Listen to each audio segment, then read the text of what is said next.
¿Qué tal? ¿Cómo están? Bienvenidos a esta nueva entrega de Fútbol Infinito a través de Red de Fútbol, como siempre, junto a don Jaime Macías. Es la primera persona que me dice don en la vida. Bueno, no importa.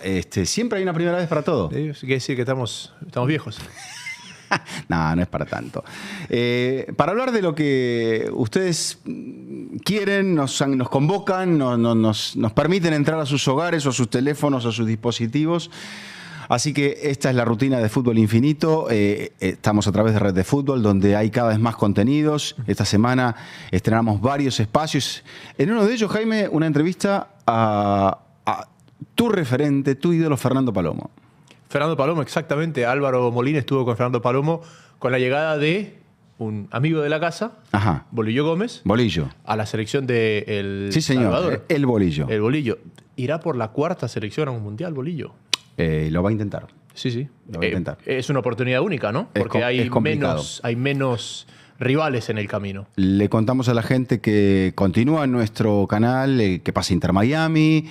Tendremos otra entrega de ¿Qué pasa Inter Miami esta semana? Y seguiremos estrenando contenidos. Así que nos envían sus comentarios, sus sugerencias. Las estaremos escuchando aquí y leyendo. Y hoy también, bueno, vamos a pedir la colaboración de la gente porque, bueno, vamos a debatir un poquito dentro de lo que hemos visto, sobre todo en el aspecto de Champions. Sí, bienvenidos al ramazo de la semana. A ver, hay algo que me quedaba pensando. ¿Sabes que ayer, después de ver los resúmenes, porque te mentiría si te diría que vi todos los partidos, es como que decía algo falta. Por primera vez en la historia no está Guardiola en octavos de final. No había caído en cuenta, era obvio, quedó eliminado, pero no había caído en cuenta hasta ahora. Y tengo una pregunta un poco macro que nos va a ayudar a explicar un poco lo que pasó en esta semana. ¿Recuerdas ese Barcelona-Inter? Famoso del 2010, donde Mourinho elimina a Guardiola. Semifinal. Exacto. En aquel momento, ese partido fue como un cruce de el viejo fútbol, representado por José Mourinho, y el nuevo fútbol, representado por Josep Guardiola, ¿verdad? Ese nuevo fútbol que fue un poco el modelo que mucha gente siguió o era lo que mucha gente quería replicar y alcanzar. La ausencia de Guardiola hoy, o en esta serie, ya lo transforma en un viejo fútbol y que hay un nuevo fútbol. Pero ¿cuál es ese nuevo fútbol? Porque me cuesta encontrar cosas en común en estos equipos que están en esta instancia. No sé si lo hay, si hay alguna tendencia que está muy marcada yendo en una dirección que ha hecho que aquello... No vamos a explicar el fútbol de Guardiola, pero la posesión, la generación de oportunidades, la rotación posicional, el falso 9, etcétera, etcétera, no haya llegado a esta escena, no con Guardiola, pero tampoco con ninguno que trate de replicarlo. Siempre damos acá nuestro punto de vista sin intentar ni pontificar, ni ser los dueños de la verdad, ni mucho menos. A lo cual también abrimos el debate para con ustedes, ¿no? O sea, ¿qué opinan ustedes? A mí la sensación que me queda que en estos últimos 15 años, en muchos aspectos de la vida, quizá por las variantes tecnológicas y las variantes en la manera de pensar y de encarar cosas, vamos comprendiendo la adquisición de nuevas herramientas. Y me parece que en esas nuevas herramientas, hoy los entrenadores utilizan todos una variante mucho más pragmática. Cada uno cree en lo que cree, ¿no? Simeone cree en su bloque bajo, Simone Inzaghi cree en su bloque bajo. Veo 5 entrenadores, 5, en esta temporada que se están destacando por sobre el resto. Ancelotti lo tenemos que poner, porque sigue vigente. Slot lo tenemos que poner. Sí. Porque lo que está haciendo con el Liverpool está a punto de ganar un título. Todavía no ha ganado nada, pero me parece que el rendimiento que le ha sacado al equipo, que se venía cayendo con Klopp, es muy importante. La transformación del Barcelona a través de Flick. Sí. Creo que vamos a ver ahora, Luis Enrique con el Paris Saint-Germain ha logrado un equipo que por ahí, ya vamos a hablar del París, le faltó alguien que pudiera capitalizar las oportunidades, o se encontró contra un equipo que defiende muy bien y que tiene un arquerazo como es Alisson Becker. Y el último es Simeone. En todos ellos no hay una línea, o sea, en Simeone y en Inzaghi hay una línea un poco más definida.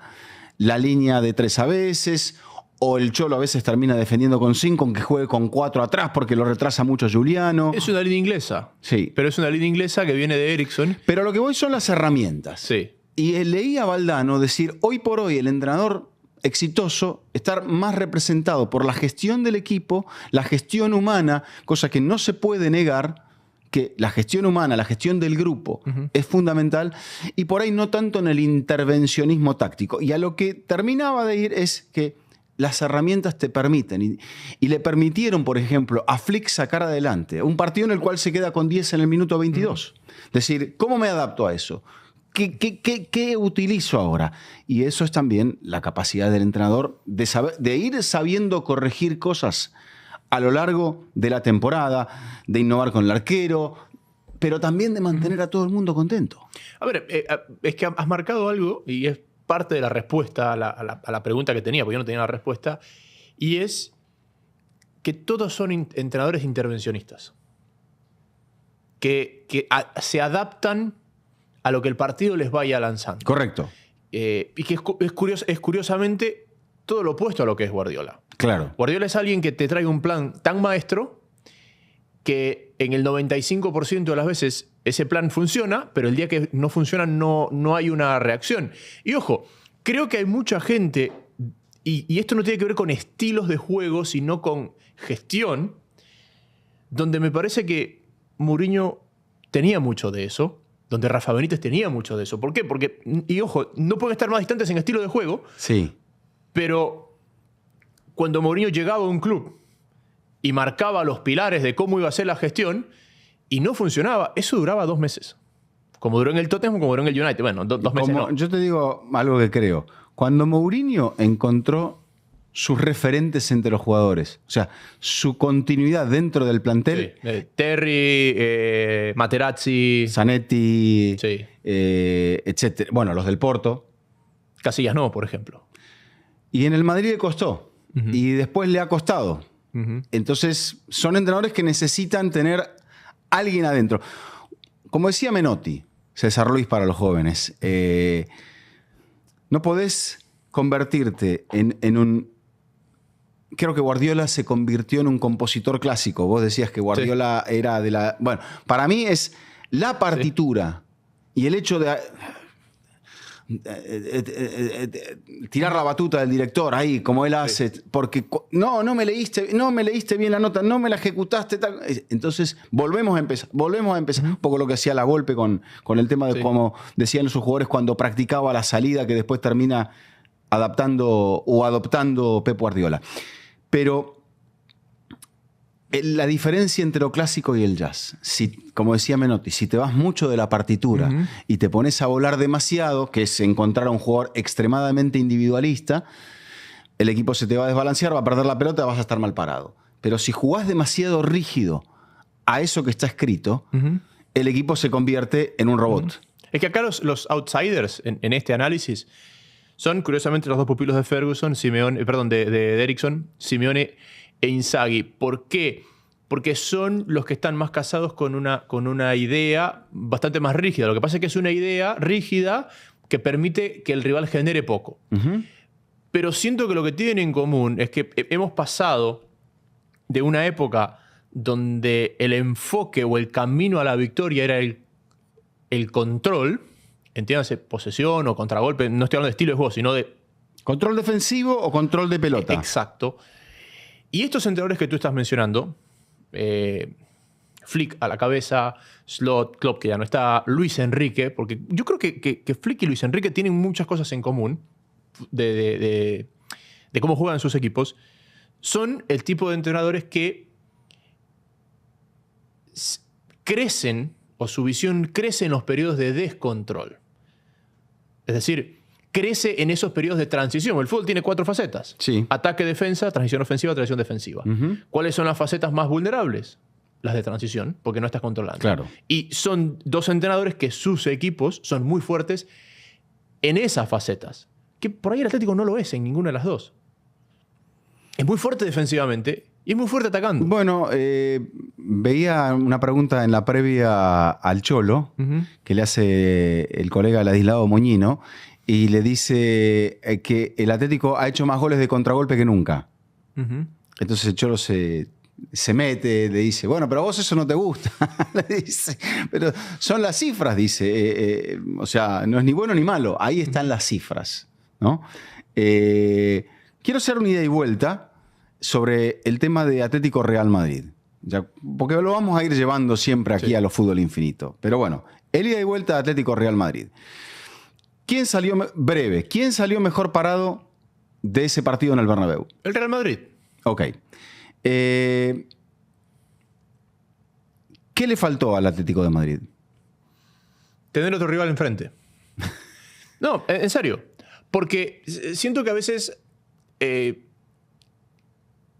intentamos encontrar... ¿Por qué? Porque es un deporte y porque hay una preparación táctica. Guárdame el porqué para luego. Está. No, pero hay una preparación. Porque quiero ir a una tercera pregunta. Ok, vamos a la tercera pregunta. ¿Qué tanto puede cambiar la eliminatoria en la vuelta? O sea, ¿puede el Atlético revertirlo? De fútbol a fútbol, sí. Okay. Es más, yo creo que, como en muchos de los duelos recientes, el Atlético tuvo un momento en el partido, como dicen los españoles, donde se pudo llevar el gato al agua. Bueno, ahora nos vamos a explayar un poco en cada una de las tres secciones, ¿no? Sí. Me decías, ¿sale mejor parado el Real Madrid? Obviamente de acuerdo por la victoria, pero sobre todo porque vuelve a gestionar el partido de la manera que más le conviene. Incluso forzando a Valverde, que te da un partido con enorme entrega, corriendo menos que el rival, aprovechando los extremos del partido, aprovechando la inserción de Modric en el final para cuidar la pelota, porque Tchouaméni y Camavinga no terminaron de cuajar del todo bien. Ya tienen... Porque Brahim volvió a tener que correr mucho y recuperó muchos balones, pero los extremos terminaron no teniendo... O sea, Rodrigo hace un golazo, tiene un par de oportunidades más en el comienzo del partido, pero luego era un partido de muchísima concentración y de entrega por parte, que tenía que serlo por parte, porque no estaba Bellingham, de parte de Vinicius y de Rodrigo, y porque Mbappé tampoco está bien. No. El otro día... me llegó un comentario por una vía que yo no considero que... O sea, no está abierta para ello. Snapchat. No. Facebook. Donde yo estoy conectado con mis amigos, nada más. Y tampoco estoy tan conectado, ¿no? Le doy... Bueno. Le hace acorde de los cumpleaños. Exacto.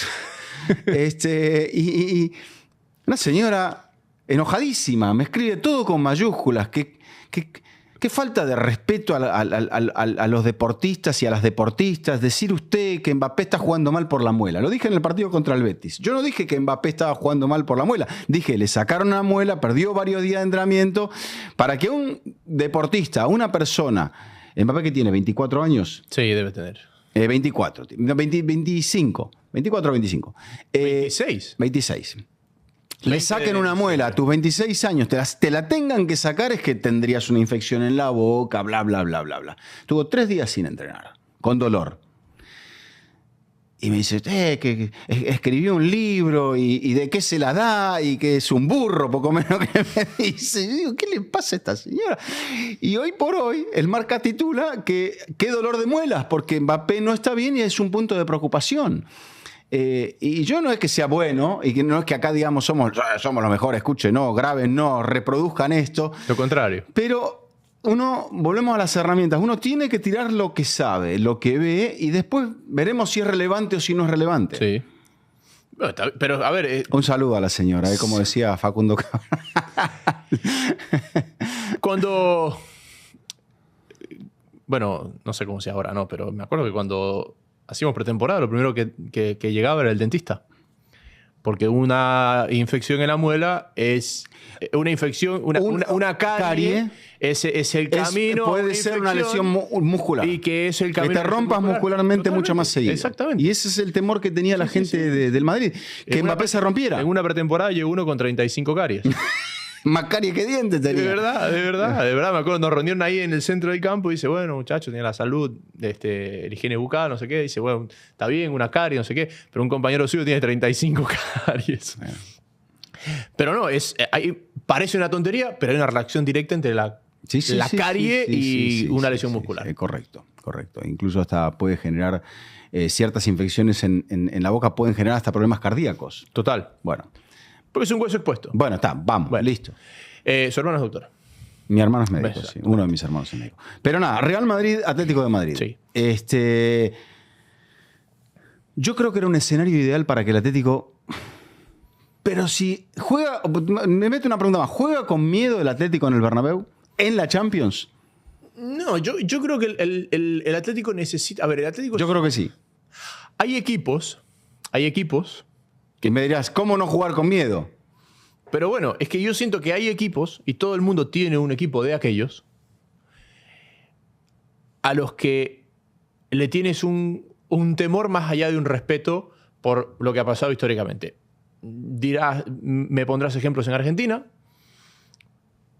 pero por ejemplo, el Barça, el todopoderoso Barça del Pep Team, sí. Al Chelsea no lo podía ver en pintura. No. No lo podía ver en pintura, no le ganó nunca. No. ¿Ya? Al Atlético de Madrid. Bueno, le ganó con aquel gol de Maxi López, pero era el de Rijkaard. Pero eso era otra cosa. Bueno, pero le ganó. Después perdió en la vuelta. Está bien. Sí, perdió en la vuelta, claro. El día del golazo de Ronaldinho. Exacto, Colina. La falta Valdés. Sí. Ese lo vi en un bar en Inglaterra. Bien. Pero todos los equipos tienen este equipo que más allá de lo que uno pueda analizar fútbol a fútbol, tienen un peso psicológico. El Barça lo tenía con el Chelsea. El Madrid lo tiene con el Barça en los clásicos. Uh-huh. Y así podemos enumerar ejemplos. El Atlético lo tiene con el Real Madrid. Porque ¿cuántos partidos hemos visto en la era Simeone donde el Atlético ha sido superior y el Madrid se lo termina llevando?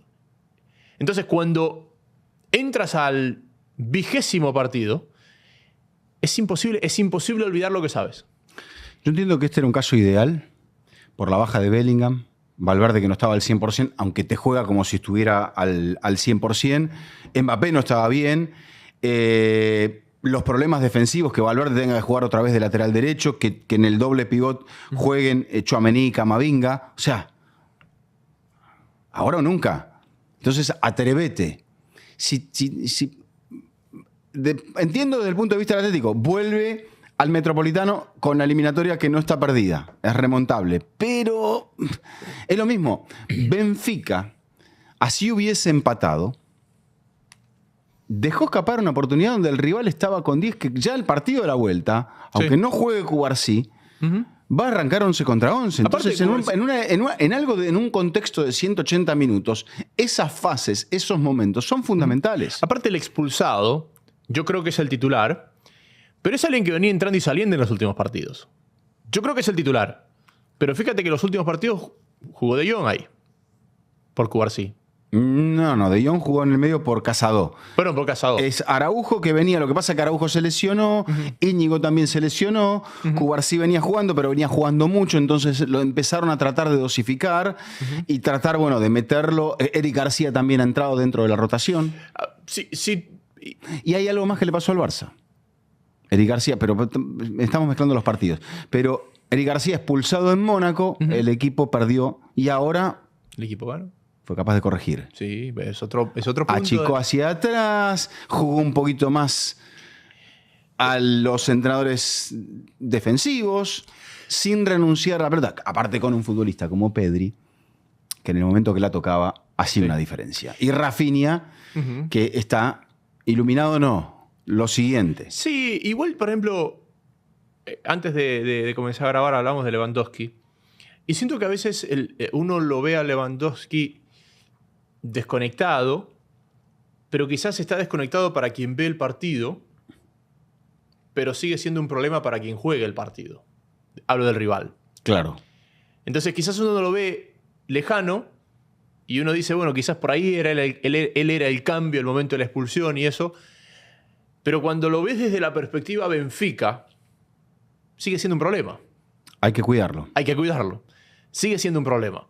Entonces no te permite quizás achicar o ahogar al equipo que juega con uno menos como te hubiera gustado Sí, tenés que dejar ahí dos para cuidarlo a él. Exacto. Cuidar que sobre todo le van a jugar en largo, no te aguante la pelota y te juegue de pivot para que el equipo genere transiciones. Pero empezaron a partir de la fijación de él, empezaron a generar transiciones por otras vías, por Rafinha, por Lamine Yamal, que se agotó, y por el propio Pedri. Quiero volver al Real Madrid. ¿Sabes qué es lo que para mí fue diferente de este partido de los otros duelos Atlético-Real Madrid? Donde siento que hay ese peso psicológico.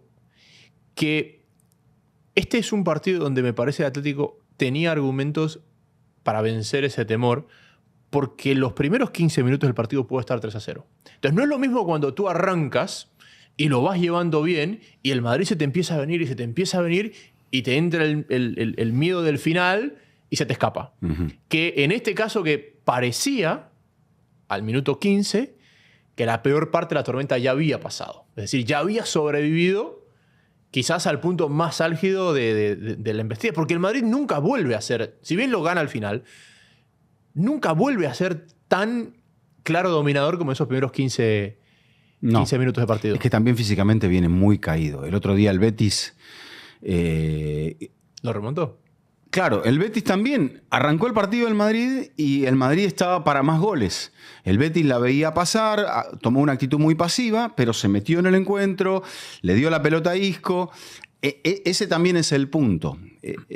Ni De Paul ni Griezmann lograron generar esas rupturas por el centro cuando el centro se presentaba como una alternativa.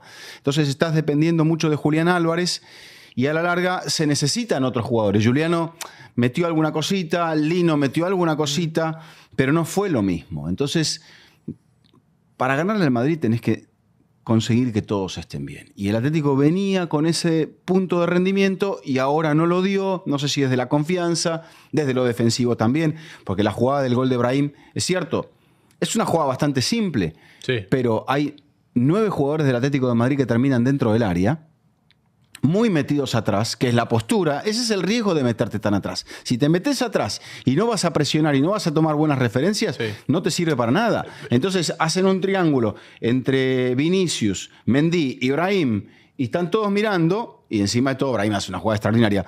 A propósito, Vinicius estaba adelantado, no estaba en la línea de la pelota directamente, pero estaba en la línea de la visión del arquero. Sí, pero ese es interpretable.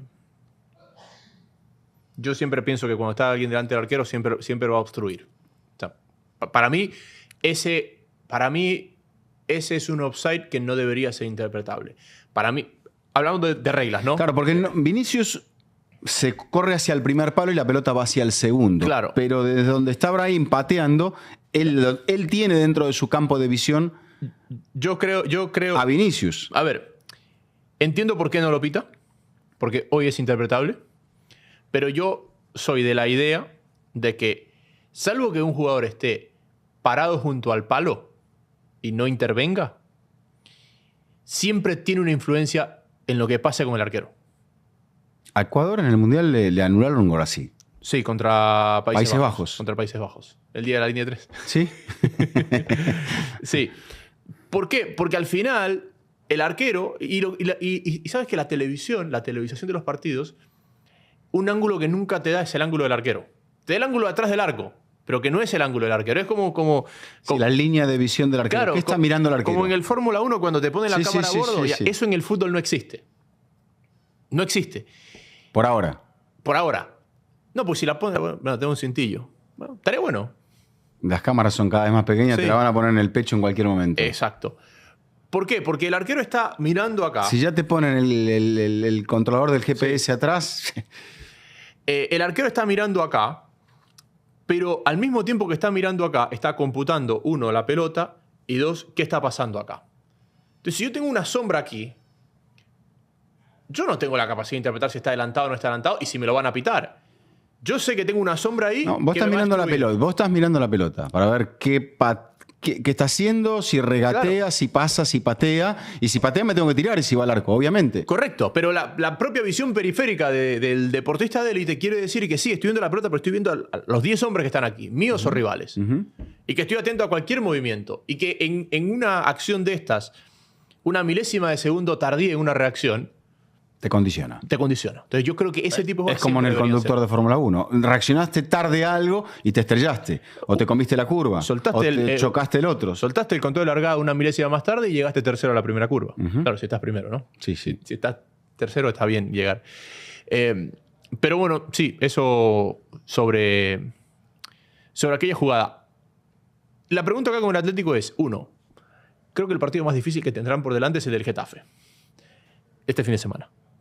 Porque tú vienes de este pico, Madrid, Barça, ganar el fin de semana pasado cuando el Madrid había perdido y ponerte líder momentáneo. Entonces, ante el cuarto, el Athletic Club de Bilbao, que fue esa victoria. Claro. ¿Ya?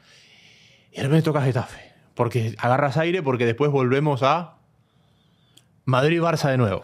Bueno, tendrá que rotar. Creo que en ese sentido, hoy el Madrid está justito, el Barça está un poquito más holgado y el Atlético es el que más cambios durante partido e impacto de los cambios durante el partido te genera. Entonces, el Atlético debería ser, sin ponerse a pensar, filosofía Simeone, tiene que ir partido a partido ahora más que nunca. Pero creo que Bordalás nunca le ha ganado al Cholo. Al Cholo. No, al menos con el Getafe no. No sé si con el Valencia. No, tampoco. No, con el Getafe no. No, le ganó una vez. Le ganó una vez. Creo que el año que fue campeón. Le ganó. Hasta me tocó hacer el partido de la primera vuelta y creo que decía que no le había ganado. Entonces si en la primera vuelta no le había ganado, no le ganó nunca. No le ganó nunca. Ven. Ese partido espejo. Sí. Porque Bordalás es pupilo de... Algo así. Entonces, el Atlético tendrá que apelar a la rotación para estar un poco más fresco y bueno, es un momento de la temporada extremadamente complicado. Por eso el desgaste que genera esto y el desgaste que va a generar más hacia adelante, digo yo. Tú sabes que leía... ¿Quién es el mejor jugador de Real Madrid hoy por hoy? En la temporada. En la temporada, porque creo que hubo picos de Vinicius y picos de Mbappé, pero no creo que ninguno de los dos fue el mejor durante la temporada completa. ¿Sería Courtois? Y yo te diría que Valverde. Bueno, también era mi segunda opción. Entonces, ¿qué indica eso en el Real Madrid? Que la gente puede opinar. ¿Es Valverde el jugador más valioso hasta ahora de Real Madrid en la temporada? Más valioso, sí. Que no quiere decir que sea el... ¿El que más minutos ha jugado? Sí. Sí. Y el que en más posiciones... O sea, es el que más problemas ha resuelto. Ahora, creo que cuando hablamos de... vamos a entrar en una discusión de palabras, ¿no? Semántica. Siento que Valverde es el jugador más importante del Real Madrid en el año. Ok. Ok. Vamos a trasladar esa pregunta al Atlético de Madrid. ¿Quién es el jugador más valioso del Atlético de Madrid? Julián Álvarez. Ahí va. ¿Y en el Fútbol Club Barcelona? Hansi Flick. Jugador. No la persona. Tengo perdida la pista de cuánto se perdió Pedri y Gavi. Se perdieron varios. No, Pedri no se ha perdido mucho. Pedri ha rotado Gavi mucho. sí, Gavi sí. Gavi arrancó la temporada creo que en septiembre. Sí, yo... a ver, si uno tiene que hacer un resumen, va a tomar jugadas de... Lewandowski es el goleador. Lamine Yamal. Si uno va a hacer un resumen, como que si vamos a presentar un clip. Pero yo creo que Pedri... Bueno, ahí está un poquito más complicado. Está más complicado. Y te olvidaste de Rafinha. Y me olvidé de Rafinha. 45 contribuciones para gol en 40 partidos. Sí, pero la más importante... Entre asistencia y gol. La más importante de Rafinha... Y goles en los partidos importantes. Pero hizo algo más importante que eso, Rafinha.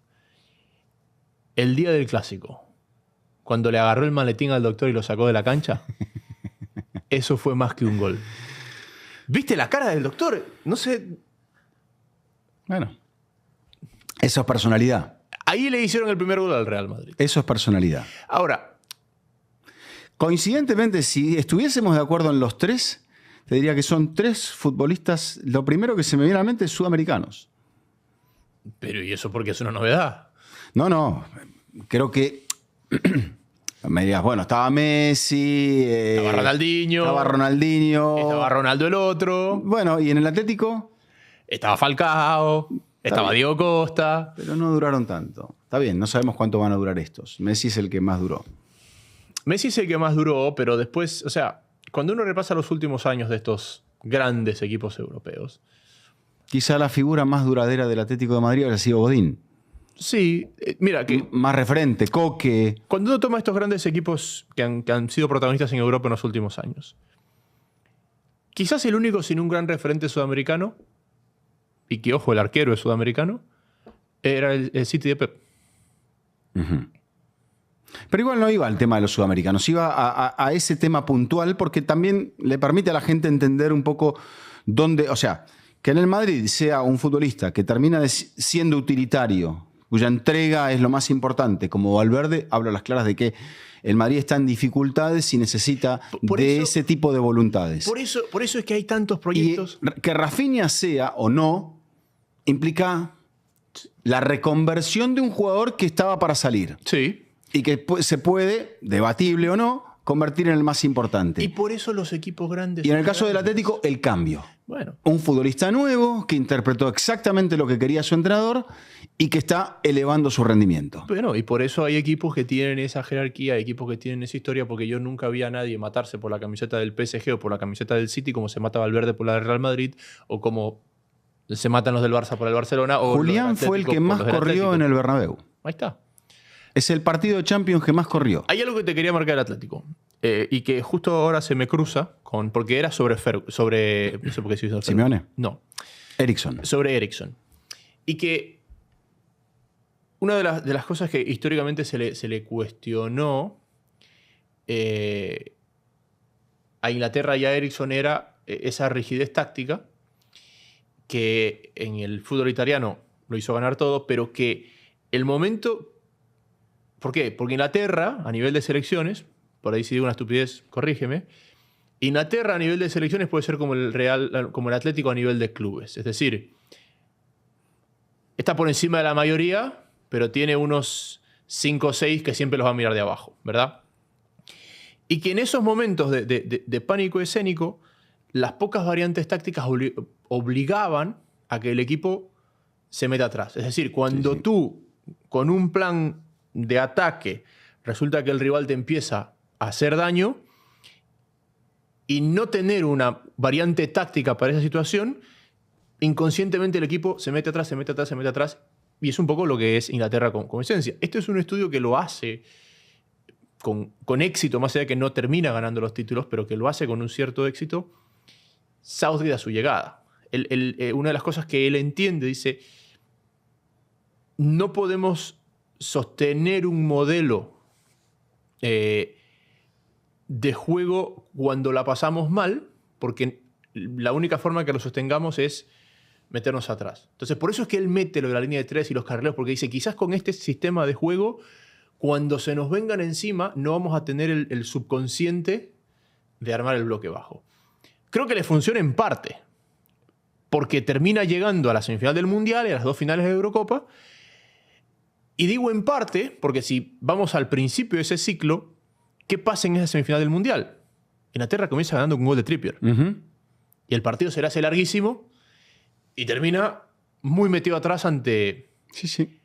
Es un muy... No te iba a interrumpir antes, pero es un muy buen paralelo. Porque... ¿Sabes cuál es la diferencia? La audacia de los jugadores. Cuando un entrenador dice... Porque no les dice, metámonos todos atrás. Dice, cuidado. Cuidado en la gestión, cuidado en muchas cosas. Entonces, pero cuando el jugador, a partir de la palabra cuidado, empieza a tener, del cuidado pasas al miedo, ahí te quedas petrificado como se queda el Atlético en la jugada del gol del 2-1. Pensaba en ese paralelo, en cuál es el partido en el cual Inglaterra, esa mejor Inglaterra de Eriksson queda eliminada. En el partido contra Brasil, una genialidad de Rivaldo, una genialidad de Ronaldinho, que es un poco Valverde, Rodrigo en la jugada del primer gol, Brahim, Vinicius, Mendy en la jugada del segundo. O sea, el rival ve eso, siente eso, y es un poco lo que les ha pasado a estos modelos. Cuando estás con temor, estás con mucho cuidado y pasás del cuidado al miedo, ahí es donde el rival dice... Es el momento de la audacia. Y lo otro es que a Eriksson, a esa Inglaterra, ahorita me hiciste pensar, a esa Inglaterra, porque dices Brasil, la elimina Scolari 3 veces seguidas de la misma forma. ¿Con Portugal? Porque la saca de la Eurocopa, Sí. un partido que Inglaterra, si no me equivoco, lo comienza ganando. Creo que en Japón comenzó ganando. Claro, Sí. comienza ganando. En la Eurocopa del 2004. Que venía del partido. No. En 2006, antes de Portugal, venía de eliminar a Ecuador. Claro. En Stuttgart. Claro, Inglaterra en Portugal comienza ganando Owen a los 3 minutos. Y lo termina sacando en penales el día que Ricardo se saca los guantes. Sí. Y el de Stuttgart sí creo que es 0-0. No, el Stuttgart es el partido contra Ecuador. ¿Sí? Y después, sí, van a penales, me parece. Sí, pero Que creo no, que no es en Stuttgart, me parece que es en Frankfurt. No, bueno, no importa. Pero ese es el día que le expulsan a Rooney. Exactamente. Por el encontronazo con Cristiano. Sí. Pero ese es 0-0. Ese es 0-0, claro. 0-0. Sí, en Gelsenkirchen. Hubo varios expulsados, me parece, en ese partido. No, es el anterior. Portugal es el que tuvo con Holanda. Es verdad. Terminaron 9 a 8. Contra 9. 9 contra 9, una sí. cosa así. Sí. Que expulsaban a todos los del Barça. Claro, estaban los bueno, portugueses. no nos vayamos bueno, a esto.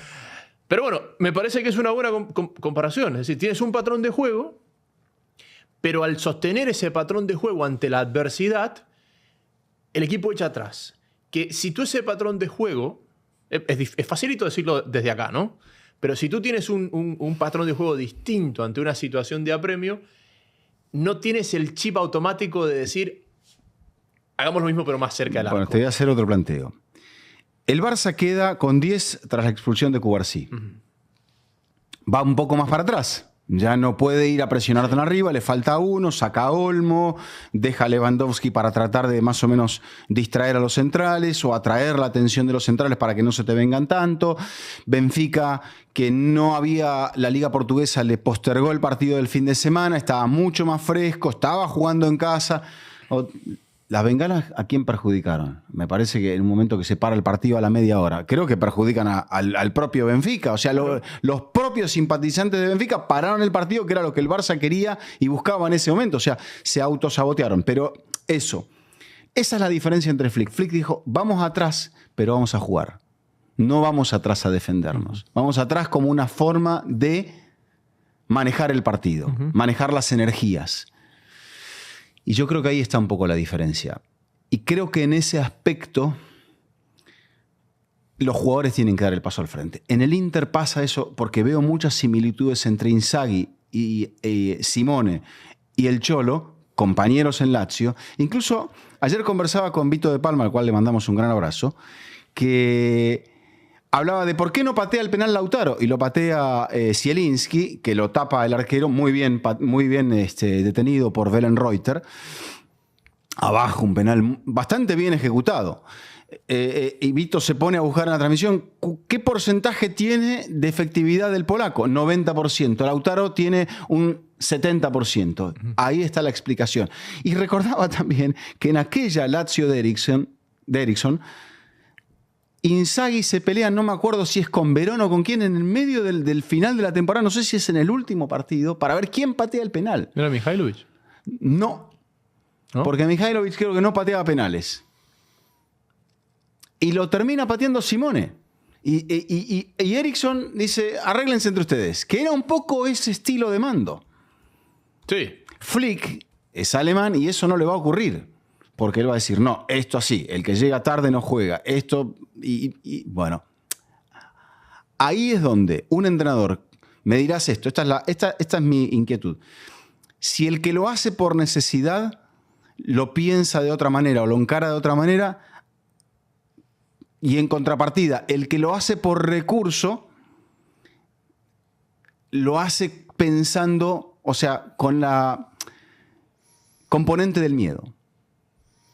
El Barça no tuvo miedo al hacerlo. Quizá el Atlético está pensando, el 1-1 es un buen resultado, tratemos de mantenerlo, que no nos hagan el segundo. ¿Y qué te va a pasar? Te hacen el segundo. Yo estoy convencido de que una cosa es cuando tú ejecutas un plan por convicción y otra cosa es por obligación. Y cuando digo obligación, a veces es porque el rival te somete y a veces es porque la cabeza te somete. Siento que el Barça en ese momento es un recurso. Es decir, ¿por qué? Y volvemos a las bengalas. Porque hay una reacción inmediata de qué pasa cuando te expulsan a un jugador, ¿verdad? Cubarsí al 22. 22. Ok. Bengalas al 30. Ujú. Hay una reacción inmediata. Papá, vamos a hacer esto. Pero después tienes un tiempo donde lo asientas. Y ahí es cuando dices, estamos bien, estamos bien. ¿Estamos bien? ¿Estamos bien? Estamos bien. Sí, sí. Perfecto. Ahora, que no es lo mismo que cuando tú dices, no, dejémoslo como está. ¿Verdad? Supongamos que Flick hubiera dicho, dejémoslo como está. Tomemos el riesgo de jugar como veníamos jugando, pero sin el central que nos falta. Y empieza y dice, nos estamos metidos muy atrás. Nos estamos metidos muy atrás. ¿Qué hacemos? Nos estamos metidos muy atrás. ¡Salgamos! ¿Qué crees? ¿Que no quieren salir los que están ahí? No, todos quieren salir. Y ahí es donde está el approach distinto. Dice, este es el plan. Y nos alineamos al plan y vamos a cumplir el plan porque creemos que este es el mejor plan para salir de esta situación o para contrarrestar esta situación.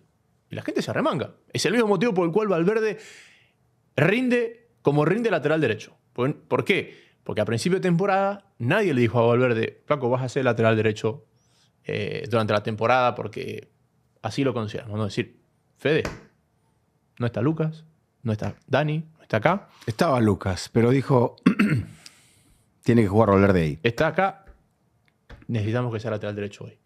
Y el tipo se va a jugar la vida como lateral derecho. Por ahí si juega 50 partidos como lateral derecho, le aparecerán todas las falencias. Pero él entiende lo que le pide el entrenador. Y ahí está la diferencia también en cuanto a la gestión. Vuelvo a Flick.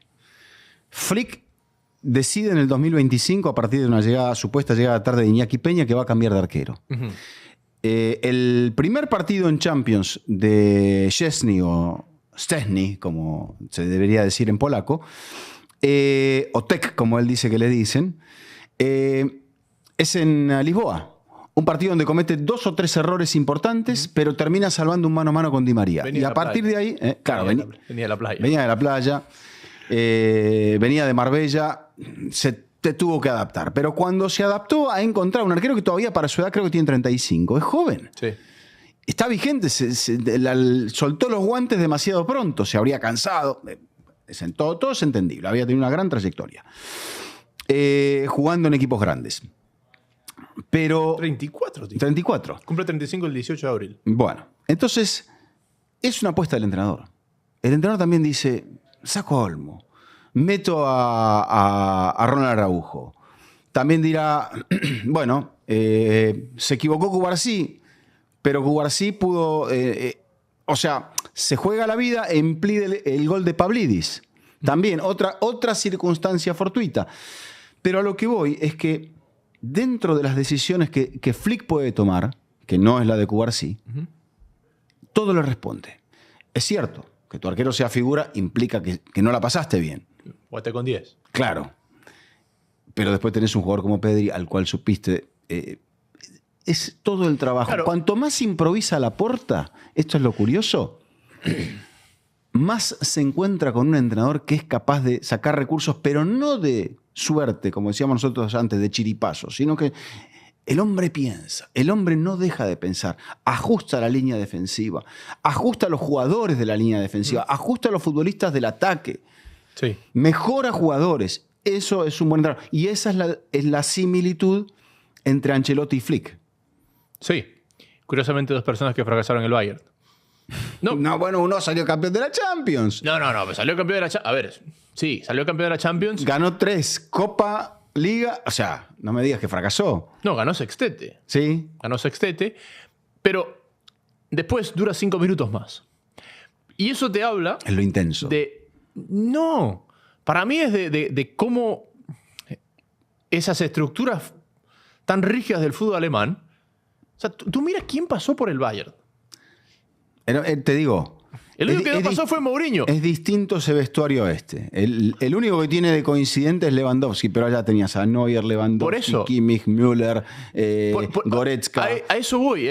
No es una crítica a Flick, es una crítica al Bayern. ¿Cómo esa estructura rígida y ese vestuario tan pesado termina generando que los grandes nombres de la época, ninguno... No es el primer entrenador al cual le dan vuelta la cara. A Ancelotti se la dieron vuelta, a Kovac también, Bueno, a Guardiola casi. a Tuchel, Guardiola un año más y lo... Pep, correcto. Bueno, y todos esos campeones de Europa. Sí. El único Kovac, el único. Ujú. El resto, todos campeones de Europa. Pero me parece que el fútbol... Y a veces hay cosas que a mí, del Madrid, del Barça, del Atlético, sobre todo el Madrid y el Barça. El Atlético a veces es muy corporativo. Te enamoran de esa esencia del fútbol antiguo. Es decir, las decisiones que va a tomar el United ya las tiene tomadas, pasaron por un board, Ujú. pasaron por un proceso. Y esto va tan rápido que necesitas darle espacio a la improvisación. Y estos son dos equipos que por su estructura de club pueden darse el lujo. Muchos dirán, sí, pero Barcelona viene salvándose sobre la campana. Bueno, es la condición en la que lo tomó Laporta. Laporta no lo dejó así. Laporta lo asumió así. Y este tipo de improvisaciones, si falta un arquero, ¿quién está? Chesney. Bueno, falta un entrenador, ¿qué hacemos? Son decisiones que el United no podría tomar. Son decisiones que el Liverpool no podría tomar. Son decisiones que el Chelsea no podría tomar. Que el Bayern, peor aún. Y nos dan este poquito de esencia de lo que nos enamoró del fútbol. Que aparezca Cubarsí, que aparezca Casado, que tenga que jugar Lamal. Que renazcan futbolistas como Iñaki, como Rafinha. Total. Eso es lo que nos enamoró del fútbol. Ujú. Y lo mismo el Madrid. ¿Sí? Que tengas un tipo que... Asensio, Valverde, esas son las historias. son las historias. Lunin el año pasado. Ujú. Courtois apareciendo en la final y siendo figura. Ancelotti con más vidas que un gato. El resto es muy... Sí, sí. No te olvides de eso, que Ancelotti, está bien, todavía no ganó la vuelta, pero en noviembre o por ahí dijeron, este hombre, parte de lo que está detrás de Real Madrid, empezó a pedir que lo sacaran. Sí.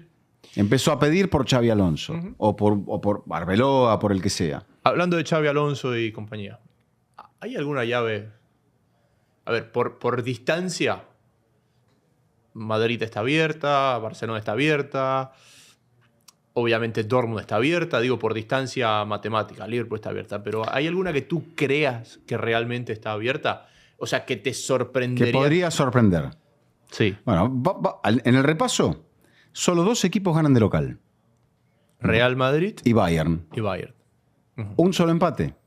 Dortmund-Lille. Dortmund-Lille. El resto victorias de visitante. Algunas con diferencia de muchos goles, otras con diferencias de un gol. Dentro de las de diferencia de un gol, primero la del empate creo que está abierta porque es un empate. y porque es un empate y porque el Lille viene desde muy lejos Y son fuerzas y similares. el Dortmund no está teniendo exactamente la mejor de las Y temporadas. son fuerzas similares. Correcto. Hoy se encuentran como fuerzas similares. Igualmente, el peso del estadio del Dortmund en Westfalia suele ser importante. De visitante puede cambiar mucho la historia. El partido europeo más importante de la historia del Lille, colocarse en cuartos de final. Veremos. Eso también es digno de verse, aunque ustedes me digan, bueno, no hay mucho interés allí, qué sé yo. Ese es el que va en abierto, seguro. Bueno. Y después, yo creo que imagínate el partido de la vuelta entre Liverpool y París. A propósito en el Liverpool, lo de Alisson Becker, sublime. La postura para sufrir. Una cosa es sufrir y otra cosa es tener miedo. El Liverpool dijo, vamos a sufrir, porque ellos son intensos, atacan mucho por los laterales, tienen gente muy desequilibrante en el 1 contra 1, pero ¿qué le falta? Gol. Lo encontraron una jugada milimétrica anulada a Kvaratskhelia, pero más allá de eso no. Y se encontraron con Alisson, que encima de todo es semiasistente en la jugada del gol.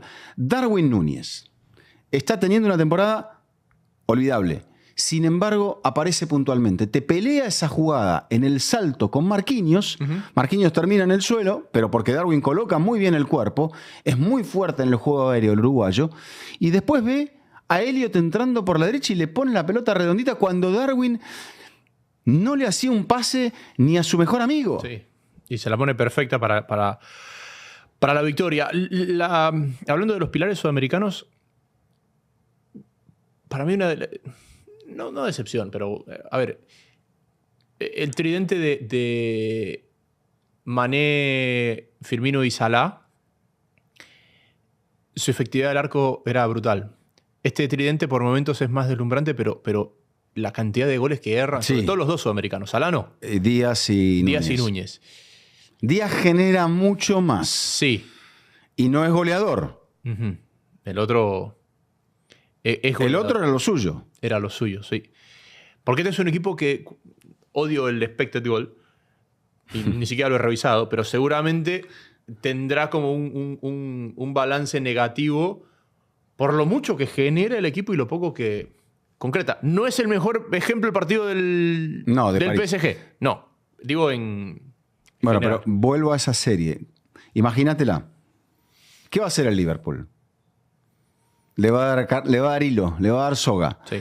Y puede ser peligroso, más allá de que sea en Anfield y todo lo demás. Si el París te emboca un gol temprano, o sea que me decís, es difícil, porque lo que están haciendo defensivamente, que así es como se ganan títulos en Europa, tanto el Liverpool como el Inter, y me dirás, bueno, la exigencia que han tenido. El Liverpool ha jugado contra el Real Madrid. No era el Real Madrid más fuerte de la temporada, era el peor momento del Real Madrid de la temporada. Vienen por el mismo lado del cuadro, o sea, se pueden volver a juntar.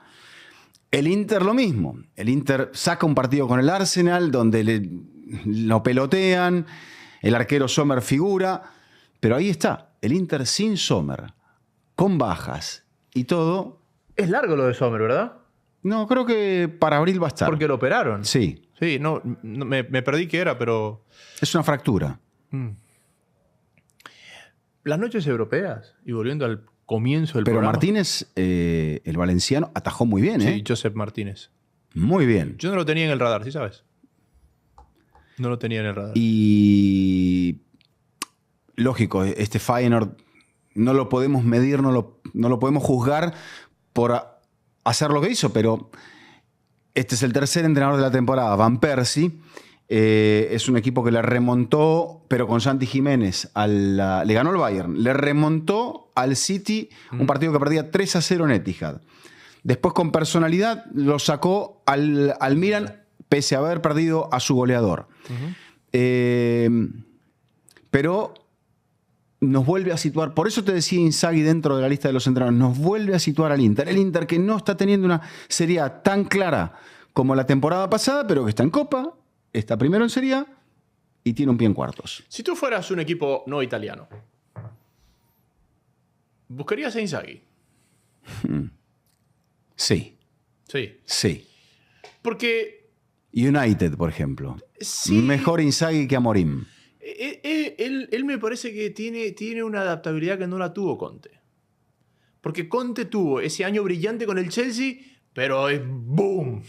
Exacto. Y en el Tottenham...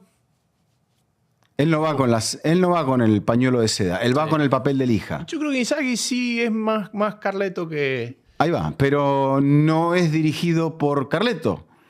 No, pero porque es más... Su hermano es dirigido por Carleto. Claro, pero él es más... Su hermano es dirigido por Lippi. Él es más contemporáneo a Carleto.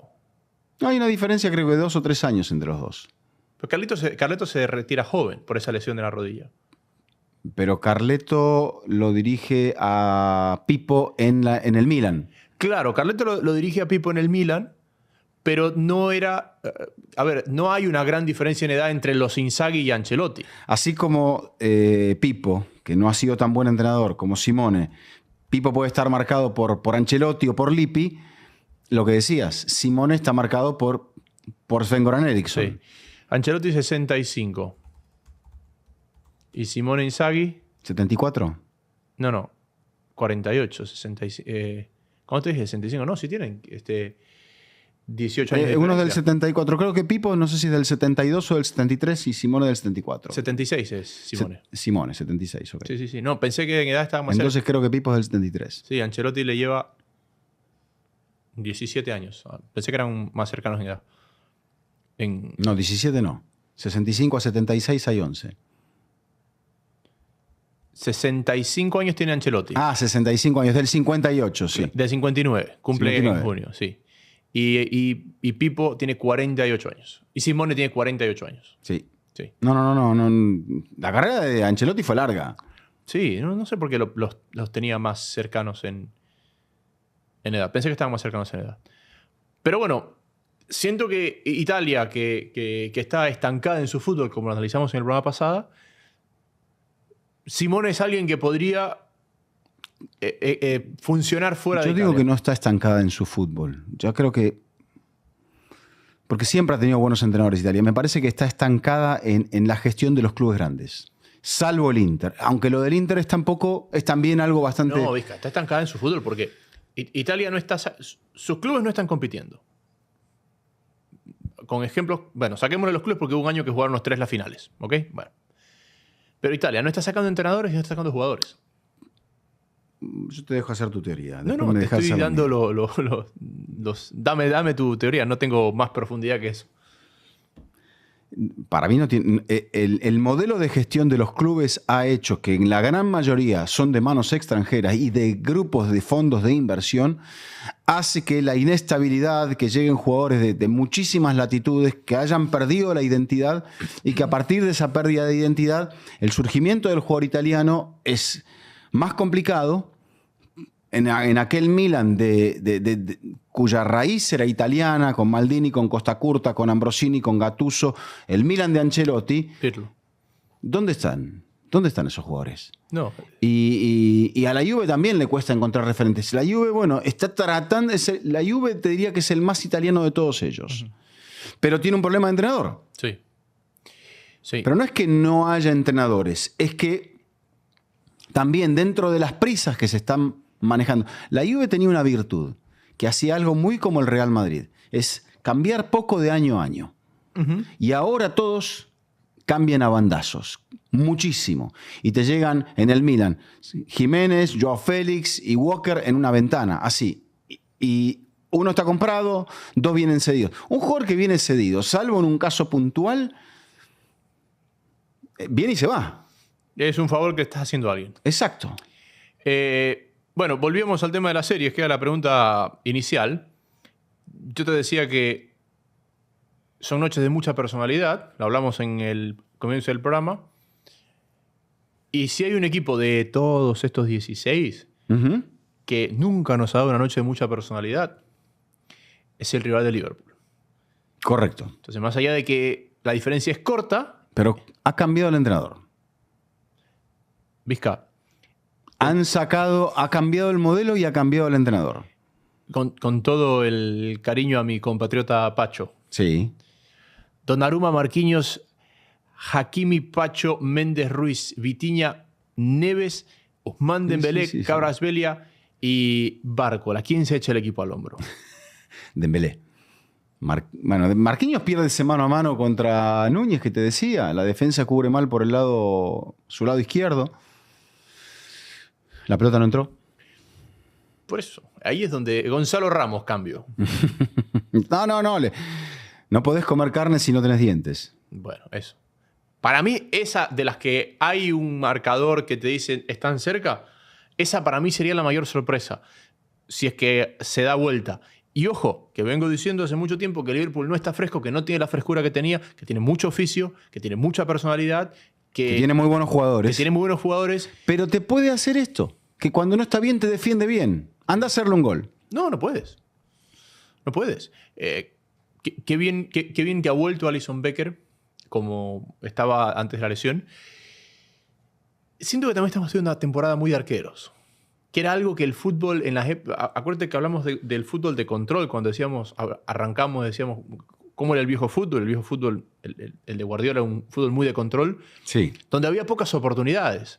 Donde las oportunidades en las que se remataba eran oportunidades tremendamente claras. Uh-huh. Donde no había posible reacción.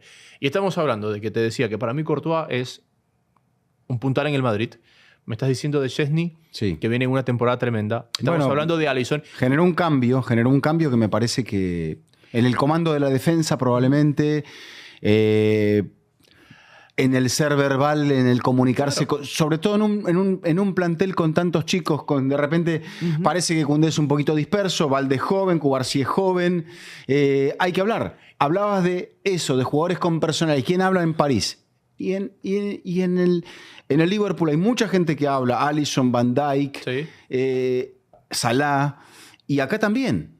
Y en el Madrid ni hablar. Porque mira, que estamos hablando del gran protagonismo y de la gran temporada, porque los exigen, de los arqueros de los 3 máximos aspirantes a ganar esta competición. Madrid, Barcelona, Liverpool. Y si me subes un cuarto, te hablo de Emiliano Martínez. Ok. Que hubo primeros 15 minutos fue. Sí, sí. Que atajó Después del gol de... después del 1-0. Del 1-0 gol de Bailey. Que los pelotearon y Martínez ahí aguantó como gato panza arriba al Aston Villa. Ujú. Sí, estamos de acuerdo, ¿no? Y no hablamos del Villa, que también está volviendo a esta escena. No sé si es porque es un equipo también muy... Fíjate el cambio de Gerard a Emery. Es cierto que después llegaron... gente que estaba dirigiendo con el nombre. Está bien. Obvio. Bueno, le faltará experiencia, aprenderá. El más vivo de todos es el Colorado Skulls, que dijo yo no dirijo. Es el más vivo de todos. O Neville, que habla en la tele.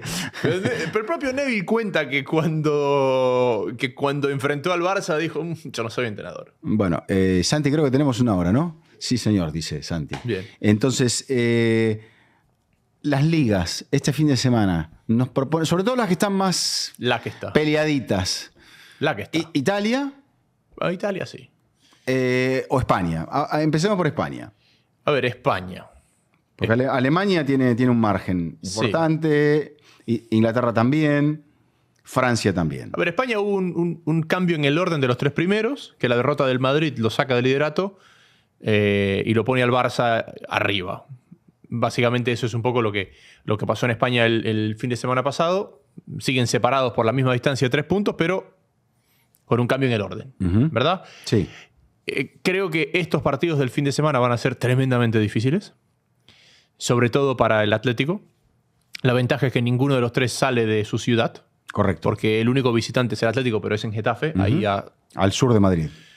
Y cerca de donde está... No, está al norte el Metropolitano. El Metropolitano está yendo hacia Guadalajara, no, está hacia el este. Hacia el este, sí.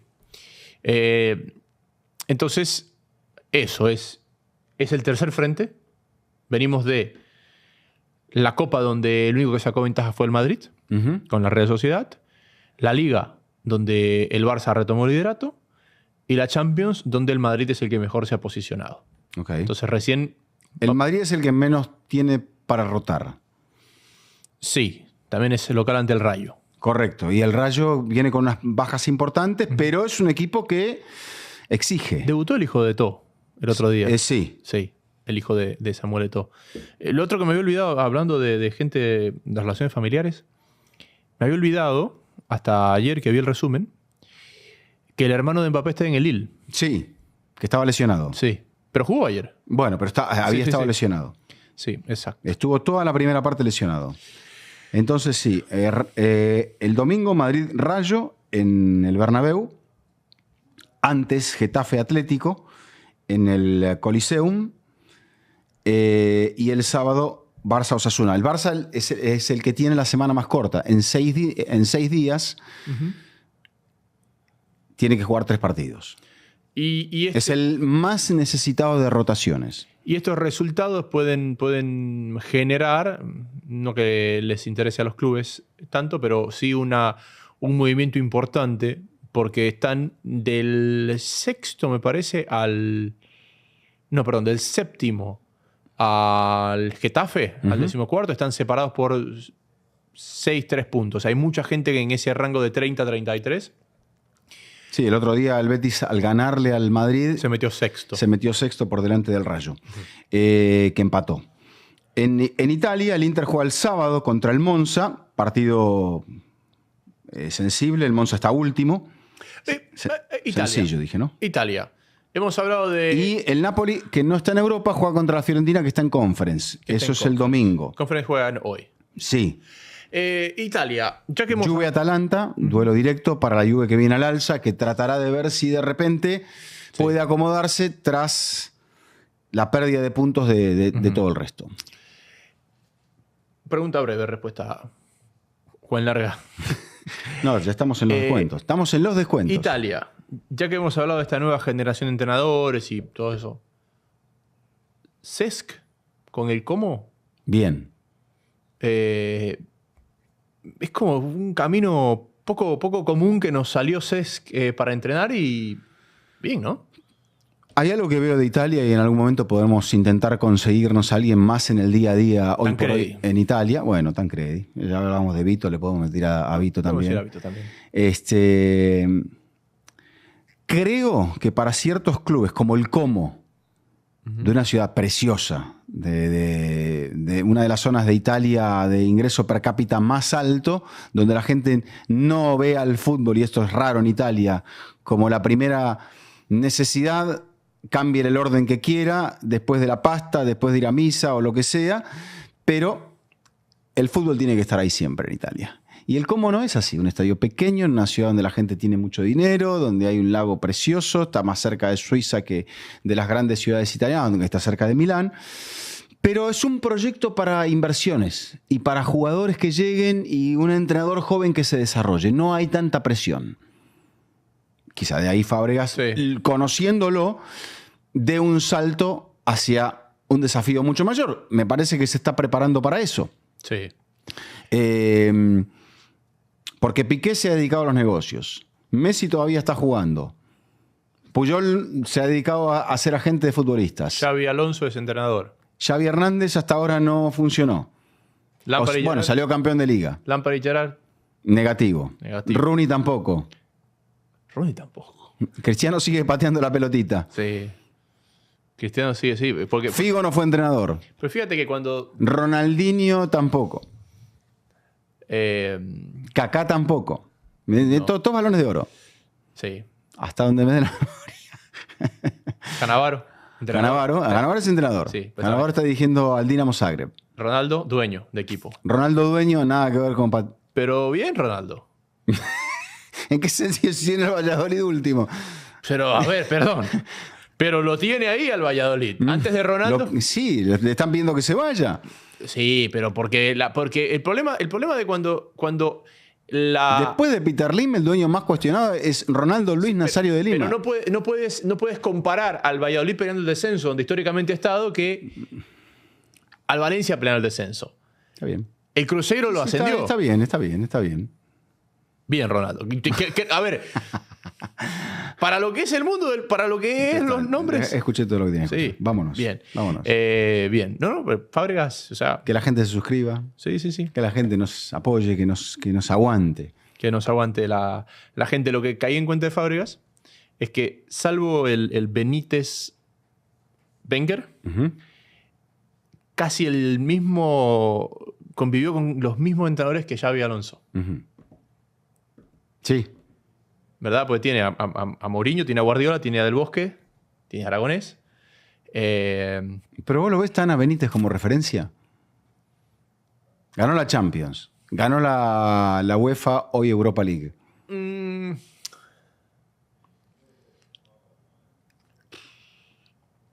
¿Para ti es más referencia a Wenger?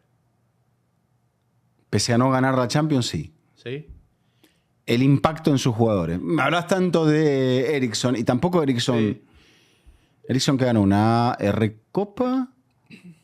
A ver, pero te hablo tanto de Eriksen, pero Supercopa sí ganó. Te hablo tanto de Eriksen por lo que hoy son sus ex dirigidos. Correcto. Por ahí no te hablaría sin tener a Simeone y a Eso es hacer más escuela al ver tus discípulos, ¿no? Sí.